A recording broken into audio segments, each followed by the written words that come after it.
queridos amigos, mais uma vez aqui de volta com o estudo do Evangelho segundo o Espiritismo, agradecendo a presença de vocês, do nosso Mestre Jesus e os benfeitores espirituais que estão conosco nesse momento, lembrando sempre de fazer a leitura de harmonização e a prece antes do nosso estudo, para que possamos estar harmonizados, recebendo as melhores intuições de todos aqueles mentores, de todos aqueles benfeitores espirituais que estão conosco, nos intuindo, nos amparando. O nosso estudo de hoje vai ser a continuação do capítulo 4. Vamos falar de reencarnação ainda, pontuando a questão da reencarnação em relação aos nossos entes queridos, em relação a esses laços de afinidade que existem entre os entes de uma família, entre pai, mãe, filho, sobrinho, tio, todos aqueles que estão no núcleo familiar ou às vezes não, mas que tem ali uma afinidade.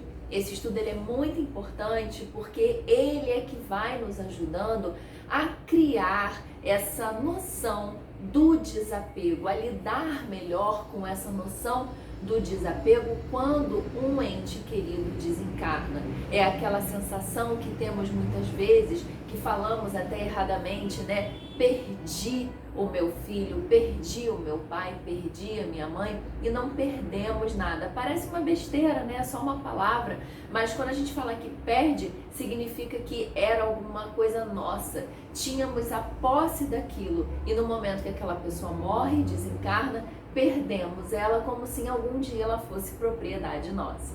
E é através desse estudo que vamos entendendo melhor que essas pessoas não só não são nossas propriedades, como esse status que elas representam, esse papel, digamos assim, que elas representam em cada encarnação é transitório. Eu sempre chamo a atenção aqui para falar que eu não sou Cláudia, eu estou Cláudia, eu estou filha, da mesma forma que você que está aí me ouvindo, você está mãe, está pai, pai de alguém, mãe de alguém, tio de alguém, sobrinho de alguém, porque são os nossos papéis, as nossas condições transitórias, temporárias, para que possamos exercer aquilo que foi programado na parte espiritual, na esfera espiritual, aquilo que é necessário para o nosso aprendizado, como eu sempre falo aqui, para atingirmos a nossa evolução moral.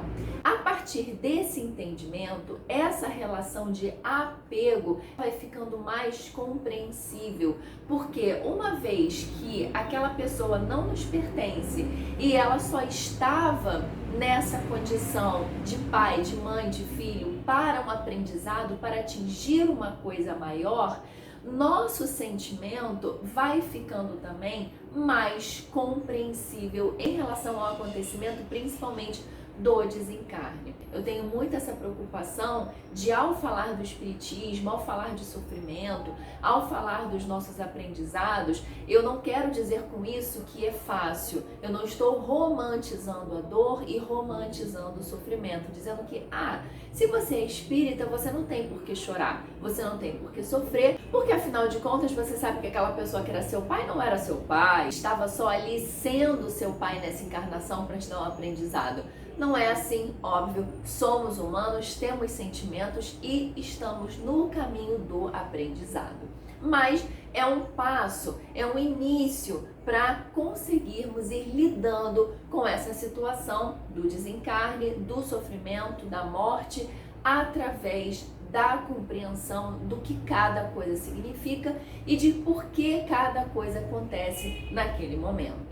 E aí o nosso tema de hoje, trazido pelo Evangelho, é a reencarnação fortalece os laços de família, ao passo que a unicidade da existência os rompe. Tá aqui nos itens 18 ao item 23. No vídeo de hoje vamos falar do item 18 ao 20 e no seguinte damos sequência a essa parte. Quando falamos que a reencarnação fortalece os laços de família, é dentro desse entendimento de que somos todos espíritos e temos afinidade entre espíritos. Não temos afinidade porque tal pessoa é minha mãe, meu pai, meu namorado, meu marido, meu filho. Essas condições são, como eu falei, da matéria, são condições necessárias para que possamos ter determinado aprendizado.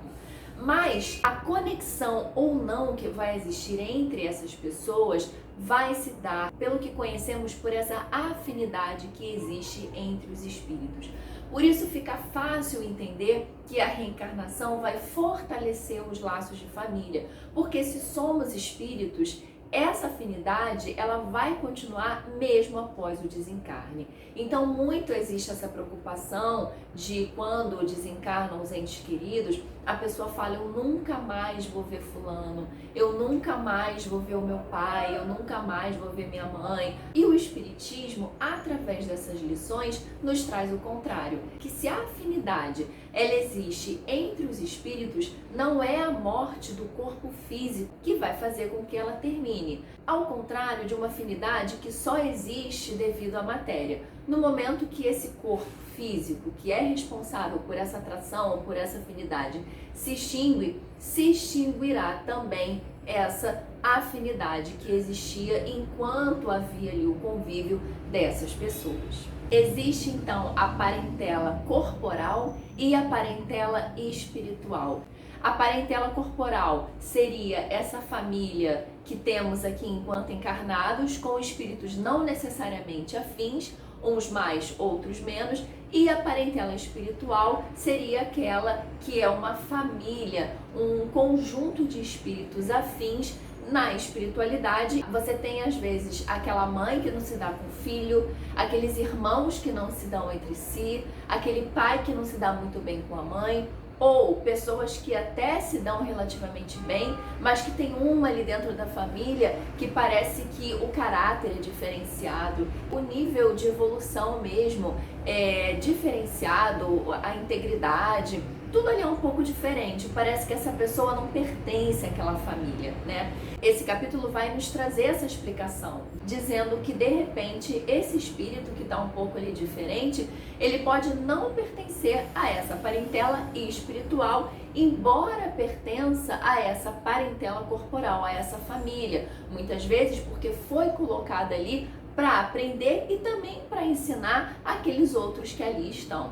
Da mesma forma, quando você às vezes tem um amigo fora da sua família, às vezes é uma pessoa que mora em outro país, está muito longe de você, mas existe uma conexão, uma afinidade. Às vezes você e esse amigo podem ser dessa parentela espiritual, podem pertencer a essa família no mundo espiritual, mas por algum motivo nessa encarnação ou até em outras de repente não precisaram vir na mesma família, porque precisaram de experiências diferenciadas. Então agora, como a gente sempre faz, vamos lendo para que a gente possa ir interpretando as palavras que nos trouxe o Kardec.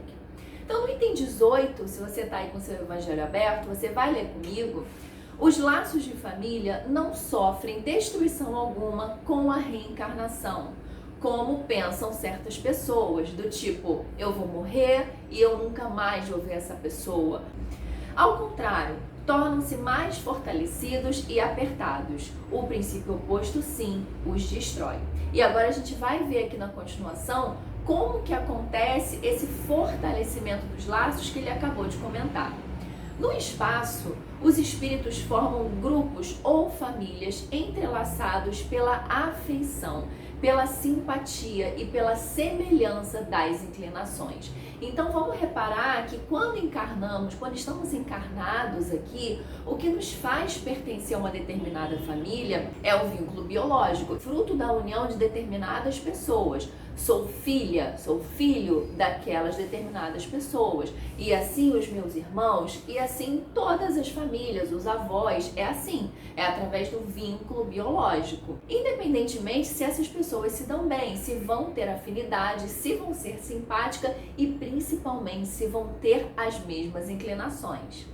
Ditosos por se encontrarem juntos, esses espíritos se buscam uns aos outros. A encarnação apenas momentaneamente os separa. porquanto, ao regressarem à erraticidade, novamente se reúnem como amigos que voltam de uma viagem. Esse trecho também é legal para entendermos mais uma vez que a nossa morada é no plano espiritual. Apesar dessa nossa vida aqui parecer longa e durar uma eternidade, ela é um momento. Então, não estamos aqui e vamos em algum tempo para lá. Na verdade, estamos lá porque é a nossa morada e momentaneamente estamos aqui encarnados para vivermos as experiências que precisamos. Muitas vezes até uns seguem a outros na encarnação, vindo aqui reunir-se numa mesma família ou no mesmo círculo a fim de trabalharem juntos pelo seu mútuo adiantamento. E mais uma vez aqui eu vou ser obrigada a falar dos livros do André Luiz. São ótimos livros e até o Nosso Lar, que virou filme, quem tiver mais facilidade de ver o filme pode assistir, que vai também perceber essa questão da parentela espiritual e depois como é que se dá no momento da reencarnação, esse momento da despedida. Vale a pena assistir para ilustrar, para entender melhor. E nos outros livros do André Luiz, isso é muito falado. Em casos de espíritos que em outra existência se desentenderam ou até mataram um ao outro, causaram algum prejuízo e na próxima existência vem com essa relação, vêm encarnados nessa relação de mãe e filho. Muitos espíritos acolhem espíritos devedores na condição de seus filhos para ensinar ali alguma nova forma de proceder, para dar alguma contribuição na evolução desses espíritos. Se uns encarnam e outros não, nem por isso deixam de estar unidos pelo pensamento. É a forma que os espíritos encarnados e desencarnados se comunicam, é através do pensamento. Os que se conservam livres velam pelos que se acham em cativeiro. Os mais adiantados se esforçam por fazer que os retardatários progridam. Após cada existência, todos têm avançado um passo na senda do aperfeiçoamento. Cada vez menos presos à matéria, mais viva se lhes torna a afeição recíproca, pela razão mesma que, mais depurada, não tem a perturbá-lo o egoísmo nem as sombras das paixões. E se fosse uma balança, né? O egoísmo, a vaidade, o orgulho, eles vão diminuindo. E no momento que isso vai diminuindo, o espírito vai se depurando. Esse outro lado da balança, né? Enquanto o orgulho, vaidade, esses vícios, eles vão diminuindo, vão sendo educados, esse outro lado aqui, ele vai subindo, o lado das virtudes vai subindo, fazendo sentir de forma mais viva essa afeição recíproca. E é o processo que vai acontecendo quando estamos encarnados e vamos nos autoconhecendo, vamos fazendo a famosa reforma íntima. Quanto mais estivermos conectados com essas vibrações do mundo espiritual, vai ser mais fácil perceber, vai ser mais fácil sentir e principalmente vai ser mais fácil caminhar sem que os golpes, como ele fala aqui, desse mundo material possam nos atingir. É como se a gente tivesse uma torcida constante, sabe? Quando a gente vê um jogo de futebol, quando a gente vê qualquer tipo de jogo que tem aquelas pessoas ali torcendo, vibrando para que o time seja vitorioso. Então assim acontece com a gente. Quando reencarnamos, deixamos a nossa parentela espiritual, isso se é que não vem alguém encarnar junto de nós, deixamos eles na torcida. Eles ficam torcendo pela nossa vitória, eles ficam vibrando para que nós possamos vencer os nossos desafios e os nossos obstáculos. Quanto mais estivermos longe desses vícios que ainda trazemos de forma muito impregnada, mais vai ficando fácil essa conexão com essa nossa parentela espiritual que está nos intuindo, está nos amparando. Então o que ele fala aqui, ó, podem, portanto, percorrer assim ilimitado número de existências corpóreas sem que nenhum golpe receba a mútua estima que os liga.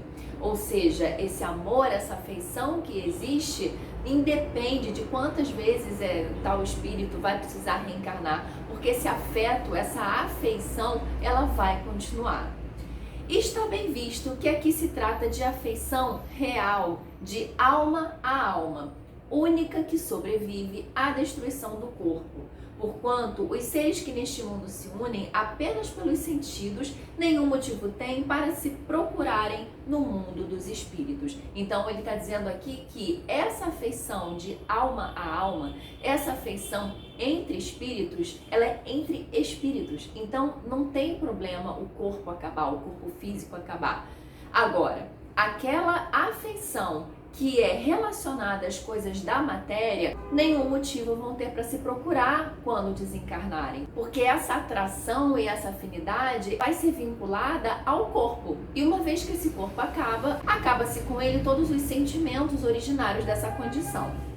Duráveis somente o são as afeições espirituais. As de natureza carnal se extinguem com a causa do que lhes deu origem. Ora, semelhante causa não subsiste no mundo dos espíritos, enquanto a alma existe sempre. No que concerne às pessoas que se unem exclusivamente por motivo de interesse, essas nada realmente são uma para as outras. A morte as separa na terra e no céu. Agora no item 19, ele vai falar um pouco mais sobre essa questão da simpatia, da afinidade que existe entre pessoas dessa parentela corporal, da nossa família aqui que tem, né? A sua, que você está me ouvindo agora, seu pai, sua mãe, seu tio, seu avô, seu primo, quem está aí com você, quem pertence à sua família. Ele fala: a união e a afeição que existem entre pessoas parentes são um índice da simpatia anterior que as aproximou. Daí vem que, falando-se de alguém cujo caráter, gostos e pendores nenhuma semelhança apresentam com os de seus parentes mais próximos, se costuma dizer que ela não é da família. Dizendo-se isso, enuncia-se uma verdade mais profunda do que se supõe. Então, não sei se vocês já acompanharam alguma família, se vocês têm irmãos aí na sua família, como é diferente, às vezes, filhos criados pelos mesmos pais, filhos biológicos criados pelo mesmo pai, pela mesma mãe, às vezes gêmeos, que não tem maior semelhança do que essa, são diferentes. Às vezes vêm com índoles diferentes, gostos diferentes. Então, o que explica isso? Um gosta disso, o outro não gosta, um é mais carinhoso, o outro não é.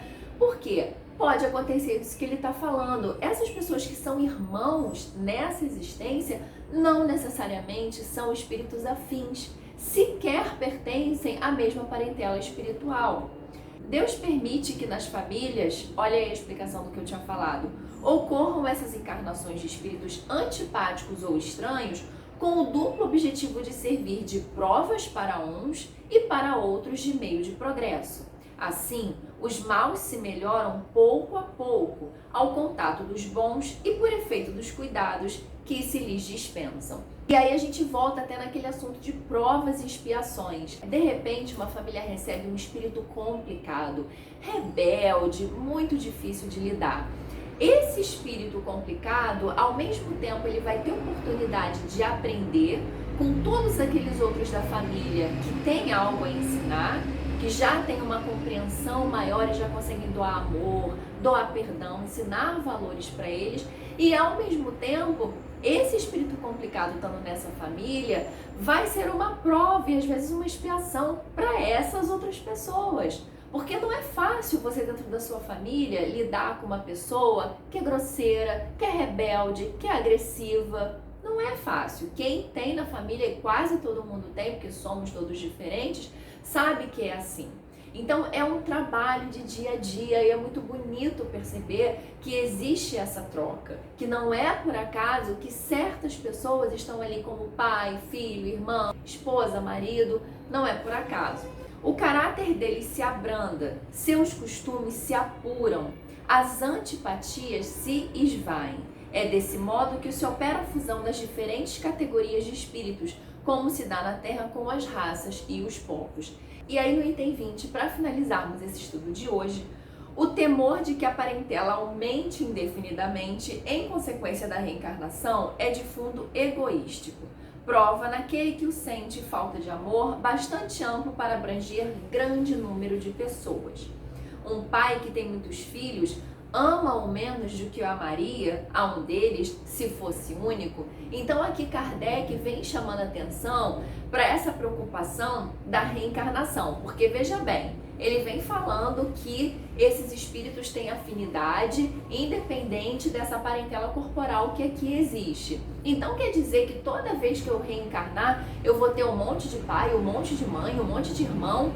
E aí ele fala dessa característica egoística. Eu tenho essa preocupação, a minha família então vai aumentando indefinidamente, vai somando nas reencarnações, e agora ele vai nos explicar. Mas tranquilizem-se os egoístas, não há fundamento para semelhante temor. Do fato de um homem ter tido 10 encarnações, não se segue que vai encontrar no mundo dos espíritos 10 pais, 10 mães, 10 mulheres e um número proporcional de filhos e de parentes novos. Lá encontrará sempre os que foram objeto da sua afeição, os quais se lhe terão ligado na terra a títulos diversos e talvez sob o mesmo título. Então, o que ele vem explicando é um fechamento dessa ideia de que pai, mãe, filhos, títulos que temos aqui nessa encarnação são para cumprir um objetivo específico. A nossa família que vai estar presente no mundo espiritual é aquela composta por seres a quem somos afins, por espíritos que temos afinidade. A gente vai dar continuidade aos outros itens para terminar essa parte que fala dos laços familiares, mas com esse estudo que fizemos hoje, já dá para a partir de agora começar a olhar de forma diferente para os seus familiares. São pessoas mais ou menos difíceis, mais ou menos amorosas, mas independente de qualquer coisa, são pessoas que precisam estar no nosso caminho. Da mesma forma que nós precisamos estar ali com elas. Então é um trabalho contínuo de percepção da nossa melhora e da melhora dessas outras pessoas que estão conosco. Lembrando que existe essa questão da afinidade, então não precisamos ficar preocupados que nunca mais vamos ver fulano, porque esses espíritos afins vão continuar conosco ou encarnados ou desencarnados através do pensamento, através da vibração, e não sabemos como serão as próximas existências. Então essas relações elas podem se modificar. Hoje pessoas que são pais podem ser amanhã mães, filhos, avós, não saberemos. Por isso é fundamental esse entendimento, essa prática do amor ao próximo, para que independentemente da posição em que nos encontremos, possamos evoluir sempre. Tá bom, pessoal? Eu espero vocês no nosso próximo vídeo, dando continuidade aqui a esses itens para terminar essa parte. Até lá!